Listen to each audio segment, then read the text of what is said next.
gas yang dihirup ketika kita bernafas banyak mengandung titik-titik, sedangkan gas yang dikeluarkan dari dalam tubuh ketika bernafas mengandung lebih banyak titik-titik-titik.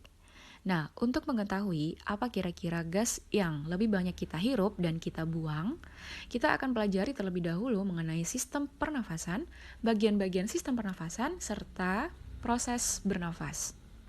Sistem pernafasan merupakan sistem tubuh untuk bernafas. Nah, fungsi dari sistem pernafasan adalah membawa atau mengambil oksigen dari luar masuk ke dalam tubuh dan mengeluarkan karbon dioksida sebagai sisa metabolisme untuk dikeluarkan dari dalam tubuh. Selanjutnya, kita akan mempelajari mengenai bagian-bagian pada sistem pernafasan beserta fungsinya. Yang pertama, ada rongga mulut dan rongga hidung. Nah, rongga mulut dan rongga hidung ini merupakan saluran utama untuk keluar masuknya udara. Di dalam rongga hidung terdapat rambut-rambut halus yang fungsinya adalah menyaring udara yang kotor, misalkan masih terdapat partikel-partikel yang berukuran besar seperti debu atau pasir. Nah, rambut-rambut halus ini akan menyaring sehingga tidak dapat masuk ke dalam paru-paru. Selanjutnya ada bagian tenggorokan atau faring. Bagian ini merupakan pertemuan antara saluran rongga mulut dan rongga hidung. Di dalam saluran ini juga terdapat katup yang disebut dengan epiglotis. Fungsi dari epiglotis adalah untuk menutupi saluran udara pada saat kita makan dan akan menjaga makanan supaya tidak masuk ke dalam paru-paru. Selanjutnya ada laring. Laring ini di dalamnya terdapat sepasang pita suara, di mana fungsinya adalah untuk memungkinkan kita mengeluarkan suara. Selanjutnya ada trakea. Trakea ini dindingnya tersusun atas cincin-cincin tulang rawan yang kaku. Fungsinya supaya agar trakea ini tetap terbuka. Selanjutnya di dalam trakea juga terdapat silia yang fungsinya untuk mengeluarkan benda-benda asing supaya tidak masuk ke dalam paru-paru. Pada ujung trakea terdapat bronkus yang terbagi menjadi dua saluran, yaitu saluran kanan dan kiri. Nah, bronkus ini akan terbagi-bagi lagi menjadi percabangan yang lebih kecil yang disebut dengan bronkiolus.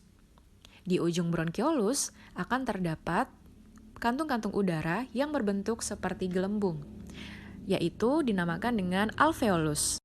Fungsi dari alveolus adalah sebagai tempat untuk pertukaran gas karbon dioksida serta oksigen. Nah, kemudian ada bagian paru-paru. Paru-paru ini memiliki jaringan elastis yang memungkinkan paru-paru untuk mengembang dan mengempis. Di luar paru-paru terdapat lapisan yang disebut dengan pleura. Selanjutnya ada rongga dada. Rongga dada ini merupakan sebuah katup yang kedap udara, di mana di dalamnya terdapat bagian bronkiolus, paru-paru, jantung, dan struktur yang lain. Nah, bagian bawah dari rongga dada ini juga berikatan dengan otot yang disebut dengan diafragma. Nah, fungsi dari diafragma ini juga berperan dalam proses pernafasan. Selanjutnya kita akan membahas mengenai proses bernafas. Nah, proses bernafas ini dapat dikategorikan menjadi dua proses, yaitu ada proses inhalasi dan proses ekshalasi. Nah, sebelumnya, mengapa kita butuh bernafas? Kita bernafas untuk mengambil oksigen dari luar dan mengeluarkan karbon dioksida dari dalam tubuh. Bagian-bagian yang berperan dalam proses bernafas ini, diantaranya ada otot diafragma, kemudian juga ada tulang rusuk, dan rongga dada. Nah, yang pertama kita akan masuk ke fase inhalasi. Saat fase inhalasi, diafragma akan bergerak ke bawah menuju ke perut dan otot-otot tulang rusuk akan naik, sehingga menarik rongga dada untuk mengembang. Akibatnya, udara akan banyak masuk ke dalam paru-paru. Nah, udara yang masuk akan mengandung banyak oksigen atau O2. Selanjutnya, fase ekshalasi atau fase pengeluaran. Pada fase ekshalasi ini, diafragma akan bergerak naik. Kemudian, otot-otot tulang rusuk akan menurun dan menyebabkan rongga dada akan mengecil, sehingga udara akan dikeluarkan menuju ke rongga hidung dan rongga mulut. Udara yang dikeluarkan ini merupakan udara yang banyak mengandung karbon dioksida.